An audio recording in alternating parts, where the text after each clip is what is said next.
Hello, and welcome to Pivotal Moments, a podcast sharing, exploring, and celebrating stories of change through mindset and wellness and their impact on relationships, both to ourselves and others.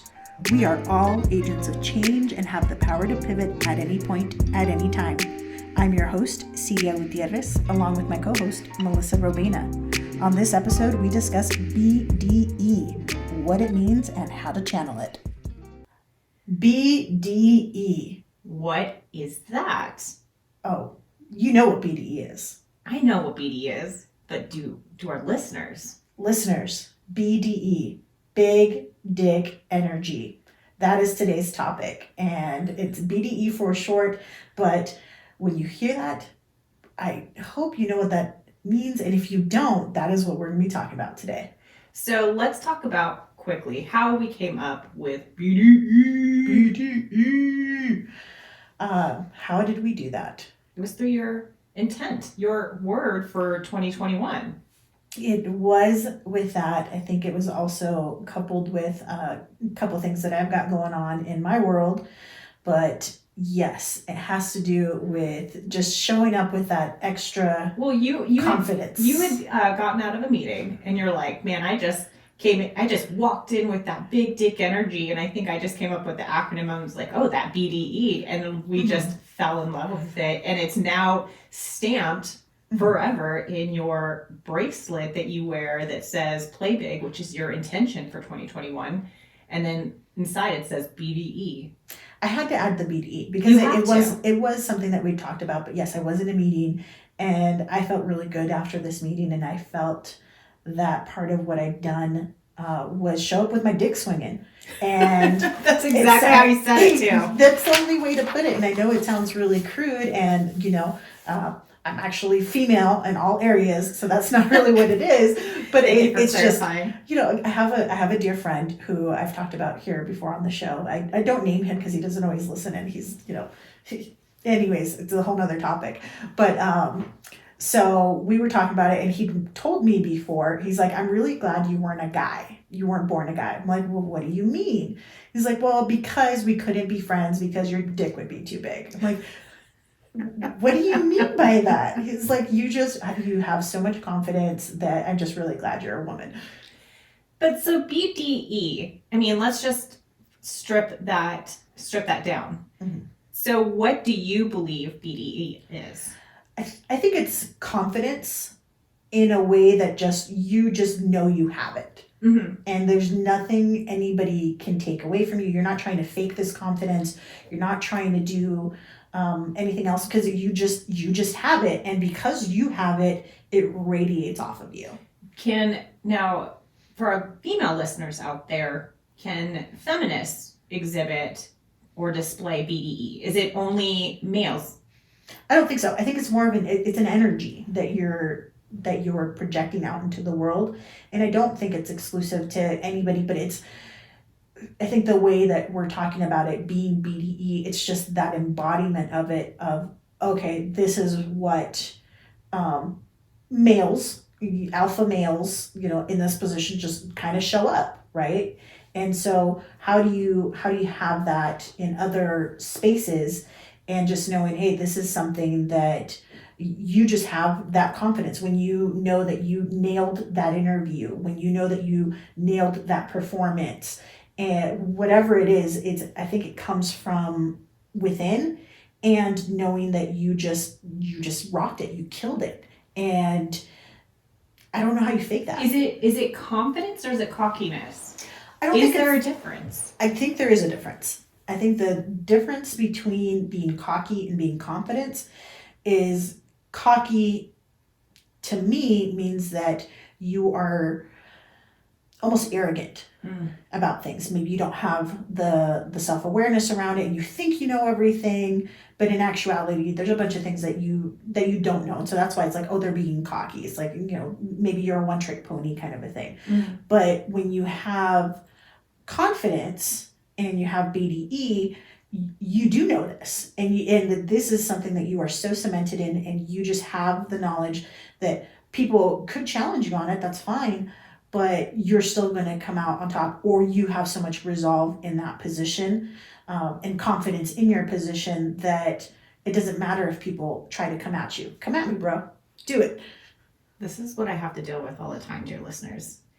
But so when we first started talking about BDE, I was trying to reflect on what I thought it meant to me. Okay. And so for me, I agree with you. I thought that it was an attitude or mindset towards life in which one exudes confidence through their words and actions.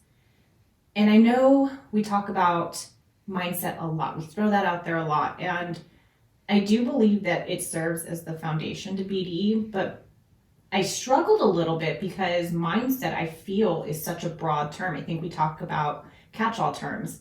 But I think that if I really were to strip BDE down, I think it goes down to one's self-worth.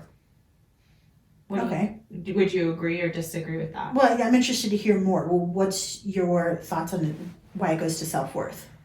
Well, self-worth is something that I've struggled with a lot of my life still. And so what I learned was that self-esteem is not self-worth. Because when you're looking up BDE or confidence, how to obtain confidence, it was like dress well, maintain eye contact, body language. Thing is, I don't want to fake confidence. I want to be confident. And that really goes beyond self-esteem. Self-esteem are things that I think about myself. Self-worth goes down to like a deeper level, like I'm worth more than that. And I came across this amazing quote by Dr. Christina Hibbert. She is a psychologist. And she mentioned that self-esteem is what we think and feel about ourselves. Self-worth is recognizing I am greater than all of those things. It is a deep knowing that I am valuable, that I am lovable, necessary to this life, and of incomprehensible worth. With that definition of being valuable, lovable, necessary to this life, and necessary, I think with that, I would agree that BDE is about self-worth and getting to, I've talked about it before, the land of self-acceptance, right? And once you get those things, but this now becomes how you're having those things seen and you're projecting out. You're projecting out this information of I'm valuable, I'm lovable, I'm necessary to the world. And what I think more so, it's what I have to say matters. And I know it. Mm-hmm. That I think that's a big difference with it, because you can have self-esteem, you can feel good, but actually being willing to say it out there, I think that's going to be the big difference. Not everybody's going to agree with it, and I keep saying that, and I'll keep saying that until I'm blue in the face, because it isn't going to be for everybody. But being able to actually speak it out and stand behind it is a self-worth exercise. It almost goes into the self-love, which I do think is a little bit different. But for this, for that particular meeting, I did feel good about how I looked that day. I took time because I wanted to look a certain way. And recently I was on a pretty much all-day marketing, an all-day marketing day, I guess is the best way to put it, where I was out going into the community. And as I was standing in my closet trying to figure out what did I want to wear that day, I changed the question from what do I want to wear, was how do I want to be? Mm. And once I did that, because I thought, I have to do certain things because I'm going out into the community saying I'm a lawyer. Well, I am a lawyer, but I'm also not just a lawyer. So is that really what I want to be putting out there and show up in a suit and show up with all of these things that people are going to expect? I was like, no, how do I want to be in this moment? How do I want to be today? And it's like, I want to be cute, stylish, and comfortable. And I ended up picking a pair of jeans that make my butt look fantastic. Yes, they did. I'm surprised I didn't get a selfie. Usually when she is looking good and feeling good, she'll usually send me a picture and be like, don't these jeans look good? Doesn't my butt look good? I mean, I had on from my toes all the way to the top of my head, I felt fantastic. And it wasn't because of what I was wearing, it was because of how I wanted to be in that moment. I wanted to be the confident self that I can be without having to play into any kind of stereotype or anything else. So it is that self-acceptance. I wanted to do that. That's how I'm going to show up. And yeah, this might be the first time you're meeting me, and you're meeting me in jeans. So what? No, that's really important because, we have so many thoughts that go through our mind at any given moment. Okay, I think that I'm pretty. I think that I'm introverted, and I think that I'm pretty funny. But what do I believe about myself? And actually, how we form beliefs is that we give credence to those thoughts, right? So what thoughts are we feeding our mind about ourselves? Mm-hmm. What are we saying about ourselves? I think it's so important to look at the self-talk that we engage with ourselves in every day at almost all points of the day. I mean, I am almost always in an internal dialogue, but it wasn't until I stopped to look at, like, well, what am I telling myself? Is what I'm telling myself true? And there's an exercise that a lot of people say to do, which is to stand in front of a mirror and say, I am worthy, I am worthy, I am worthy. And if you do that, yes, at first it's going to feel uncomfortable. And I speak from experience because this is something my counselor had me do. It does feel weird and awkward, but that's because I told myself the opposite for so long. Well, then what you're getting into is cognitive dissonance. And so with that, it's your brain knows one thing and now you're trying to tell it something else. And your brain doesn't like that. It's conflicted. Right, exactly. And so it's going to do everything it can to align itself so that way there's no longer that internal conflict. So if you start telling yourself, I am worthy, I'm good at managing money, I have BDE, and not just I'm going to do these things, like you have to do it in the present tense, I have these things, your brain is going to say, okay, we have to do actions that support these things. I love that you said that has to be written in present tense. In the work that I do, I help clients formulate strategic intentions that are in the present tense. And then the reason why it's so important for things to be written in the present tense, it's like, I will go back to school. No, I am going to school. There's a huge difference because it does evoke action as opposed to some blanket statement that it's something I will do in the future. No, you're living it out now. Exactly. So I ask you, Melissa, have you experienced BDE? Not that I can think of. I mean, not off the top of my head. I'm sure I've had brief moments, but none where I got a call like I did from you and you're like, dude, my dick was swinging. I haven't had one of those moments, but it's because I'm also working on that self-worth piece. And I know that you and I both go to counseling, but you and I have talked about this. You are further along in that journey than I am. And that's not good, bad, or different. And, we're on the path together. It's just a fact. Exactly. But it's something I look towards, and it's inspiring to see that it's possible to have my dick swinging, maybe sometime in 2021, right? That you'll get that call from me and just said, dude, I freaking nailed it. I believe that I'm close, but I am still working on that cognitive piece, reminding myself that I am worthy and that I am capable of BDE. Oh, you're completely capable. And I think there are things where when you start flexing is kind of how I'm calling it, right? You're exercising this muscle that we've talked about. And you've had it where I've seen the video content that you've been creating and things where you're like, okay, I'm not sure. And then other times you're like, this is hilarious. You're going to die. And you're absolutely right. So you have it in there. It's just a matter of, if you want to channel it into something bigger and just kind of see where it is. It's like, oh, okay, I'm going in with this energy. I'm trying to play big. I'm trying to flex because these are things that I just haven't really done before. And I've been confident and I've had a lot of confidence in things. And I've also not been very confident in situations where later it was like, oh, I had that the whole time. And I think a lot of people get that where you start over preparing, over analyzing, doing everything, hold on, let me overthink this is a little frame that's now in our podcast workspace, right? hold on, let me overthink this. So we'll do all of that over and over again. And then after I'm done with, that tends to be for me in depositions where I will super over prepare because that's how I've done it for a very long time. And it'll be, oh, I didn't really need that. Or if I feel underprepared, that's really where it's been coming out, where it's like, oh, I don't feel like I spent enough time. I didn't spend, days and hours dedicated to figuring out every single possible question that I need to ask. And then I go in and I knock it out of the park with my intuition and experience and knowing how to listen and ask those follow-up questions.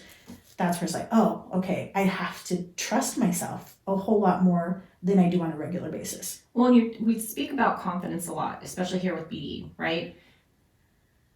Confidence is built. So I am good at math. I have built up my confidence in math, or even with video editing and creation, which I kind of took on and experimented with earlier this year. My confidence is building. So when we lack self-confidence, it's something that we can build. It just requires practice. And of course, when we excel in something, that's typically where we want to stay. It's those portions or parts of our life where we maybe don't excel well or lack the confidence to even try. And I think that that's where we stop, is we don't even try something if we're thinking like, I think you had mentioned it in a previous episode. You're like, well, I just told myself I was bad at math. Oh, I'm bad at math, so you do it. But you're fully capable of, doing math. You may not have the confidence, but that's something that can be built. And I think for listeners that, like myself, maybe have lacked self-confidence, it's definitely something that you can build. You just have to put in the work. Yeah. And I think going back to your question of what's the difference between confidence and cockiness, right? In cockiness, you haven't built the skill. Exactly. You're just assuming that you know how to do this, and you go in, and sometimes you need that. Sometimes you do need to go in balls to the wall, and sometimes it'll work, sometimes it won't. But I think with cockiness, people know when you're being cocky as opposed to what you're doing. Well, what about that saying, fake it till you make it? How do you think that impacts BDE or confidence? Fake it till you make it is a good thing in my opinion. And the reason is that it gets you at least practicing of where you want to be. Okay. It doesn't mean that you just get to fake it and not know how to actually deliver. So, I think of the young lady who wanted to be Steve Jobs. I can't remember her name right now, but Elizabeth Holmes. She is the businesswoman and founder of Theranos. That's the company. So Theranos, she was promising that you could take a little droplet of blood from your finger, similar to the test that you would do for your blood sugar, and that it could run it through her machine and software, and you could get all of this diagnosis for all these different things. It was going to revolutionize medicine, and it was bullshit. It was complete bullshit. She did this, and it came out later because what they would do is, instead of showing a live presentation, it was pre-recorded and it was fake. None of the stuff that she was promising was actually happening. That was her trying to present this confidence, trying to present that she knew what she was doing, and it was a complete fraud, and it eventually came and bit her in the ass, as it rightfully should have, because this was something that, had it actually gone to the market, it would have been devastating. So this is an example of faking it till you make it that's gone wrong, but you're saying that you believe it can be good because it gets you practicing. As long as you're trying to build the skills, as long as you're trying to do and you're not falsifying anything. Right. You're not just, okay, I'm trying to be, let's say a business owner, and then you actually don't do anything to be the business owner. You still have to try to do the work and build on that, because all of it is building that foundation for you to, fake it till you make it. Yeah, while you're building your foundation and you're actually building something, if all you're doing is fake it till you make it, if all you're doing is going and blowing all your money on expensive items that you actually can't afford, and that you're over here trying to live that baller lifestyle, and it's to the detriment of, oh, okay, can I even pay my bills, my actual bills that are important bills, like, electricity, water, rent, mortgage, those things. If you're putting those things in jeopardy to try to fake that you are, a Kardashian, that's not a good way to do it. Now, if you are doing the work and you are actually able to save your money and do those things because that's where you want to go and you're building something to get you towards that goal, go for it. And through practice, I mean, we just said practice helps build confidence. So by faking it till you make it, once you've made it, that has to feel really good. That has to build confidence within yourself, within your skill sets. Well, I think that goes back to some of the stuff that you were talking about with self-worth, right? And self-esteem. Making it, what does that even mean? That's a whole thing in and of itself. But when you make it, does that mean you're happy? Does that mean that you have enough money in the bank? Does that mean that you've... It's going to mean different things to different people. Right, exactly. So knowing what is that making it to you, that's going to be different for everybody. And there's going to be people who you think have made it, and in their mind, no, they haven't. They've set the goalpost somewhere else. Now, there's a danger in this in constantly setting the goalpost if you're setting the goalpost out and tying it to your happiness. If you're constantly doing that and you're chasing your happiness instead of trying to be happy in the moment where you're actually living life, that's where there can be some different hardships. And that's also where the disappointment can come in, because you get to that goal and you're like, oh, I'm not happy. Well, reaching the goal wasn't the point. It's the process, and enjoying that process to get there. That's where you're actually going to find that happiness. So, I mean, you are exhibiting BDE. What are some ways or things that you did to help cultivate that mindset of BDE? Part of it has been, like you said, practice. I've been doing this now. I'm in my 11th year of practice now. And so when it comes to certain things in the law, yeah, I know my stuff and I don't need to say it over again. So I think that's a big part of it. Another part of it is we don't necessarily share things that we haven't tried ourselves. We really do walk the walk. And so that helps with the practice. And one of the things that I was sharing with you earlier was having that self-awareness has helped me know what works for me. And I can confidently share that with somebody else, but that may not work for them. That's okay. If taking deep breaths does not work for you as a way to calm you down, that's okay. Find what works for you. I know what works for me, but I also know there's a ton of other strategies out there that can help with stress management. I think that this has also helped with my BDE, managing my stress in a positive way that isn't causing myself any more harm. So on my path to BDE, so I see the light at the end of the tunnel. I thought I'd share some of what I've been working on, and this has taken years. But my first one would be to suggest rewriting your core beliefs through affirmation. So I talked about earlier how my counselor had me practice, you are worthy, you are worthy, you are worthy. And then I started journaling as to why I was worthy, because I was rewriting a script that it was almost kind of like a broken record. It was a script that I kept telling myself on repeat as a child growing up in a traumatic event, like your voice doesn't matter, because when my parents divorced, it was very tumultuous and no one asked how any of us kids felt. We were, I wouldn't say neglected, but our needs and our feelings were secondary. So I learned that I felt as if my voice didn't matter. So I had to rewrite that. My voice does matter. My voice does matter. I matter. Well, I'm worthy. It's a both and. You felt it, and that's why you learned it. And your brain took that in as programming and said, oh, you're right, Melissa. Yeah. So my first suggestion or my first step had been to rewrite my core beliefs through affirmations. Second, I have to reclaim what's been repressed. And so here I am. I am not only freeing my voice, I'm amplifying it through this podcast. For so long I was told my voice didn't matter, and here I am sharing my story, amplifying my voice, which in turn provides me with that confidence, which will lead me on the path to BDE.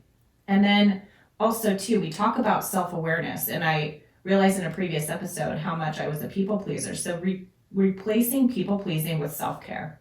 And so I know that for some listeners out there that might sound selfish, but I don't believe being selfish is a bad thing. I think, and I know Siria and I had talked about this before, which is, it's like, if you don't take care of yourself, who will? And so I've been putting me first and been able to look at what feeds me, what drives me, what motivates me, what inspires me, and really, again, stopping and pausing and looking at the narratives that I'm telling myself and being able just to put my actions and my words more in alignment with my core being. And again, that's slowly building that self-confidence so that I can obtain the BDE that Siria has hit. And it's not there all the time. No, There's it's not. definitely, it ebbs and flows. Well, I would think so. I think nothing in life necessarily is constant, other than maybe what's the joke, death and taxes. But, you know, there are good days and there are bad days. But I mean, being able to reach that pinnacle of BDE has to be very exciting, because that just, the attitude and the feeling and the love that you have towards yourself, that you are worthy of being in this life. And that's why I really loved the quote I read earlier, because for me, to be you are necessary to this life, and you are of incomprehensible worth. That really resonated with me, and that's where I'd like to get to.